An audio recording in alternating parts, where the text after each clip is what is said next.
ஒரு சிலருக்கெல்லாம் வந்து நான் நேர்மையாக இருக்கிறேன், எங்கள் அப்பா நேர்மையாக இருந்தார், ஆனால் பெருசாக பணம் சம்பாதிக்கல, பெருசாக வீடு கட்டலை. ஒரு சிலர்லாம் பார்த்தீங்கன்னா தப்பாக இருந்தாங்க, ஆனால் பெரிய பணக்காரனாக இருக்கிறாங்க, வீடு கட்டியிருக்காங்க, கார் வச்சுருக்காங்க அப்படின்னு ஒரு சிலருக்குலாம் நேர்மையாக இருக்கிறவங்களுக்குலாம் ஒரு கேள்விக்குறி இருக்குது. இல்லை, என்ன தான் கார் வச்சுருந்தாலும் வீடு வச்சுருந்தாலும் நேர்மைங்கிறது அது ஒரு மிகப்பெரிய ஒரு போதை, அது ஒரு பலம்.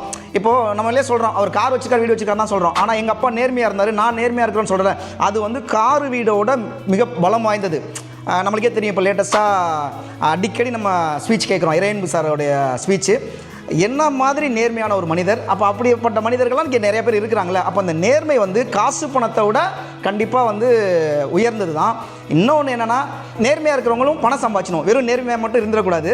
நேர்மையாக இருந்து பணம் நிறையா சம்பாதிச்சதான் வருங்கால இளைஞர்களுக்கு வந்து நேர்மையாகவும் இருந்து சம்பாதிக்க முடியுங்கிறதும் ப்ரூவ் பண்ணணும். அதனால் நேர்மையாக இருக்கிறது வந்து அது உண்மையிலே அது ஒரு கெத்து. அந்த கெத்தில் நன்மை நிச்சயமாக நல்லா இருக்கணும். அந்த கெத்தோடு நம்ம வாழ்வோம்.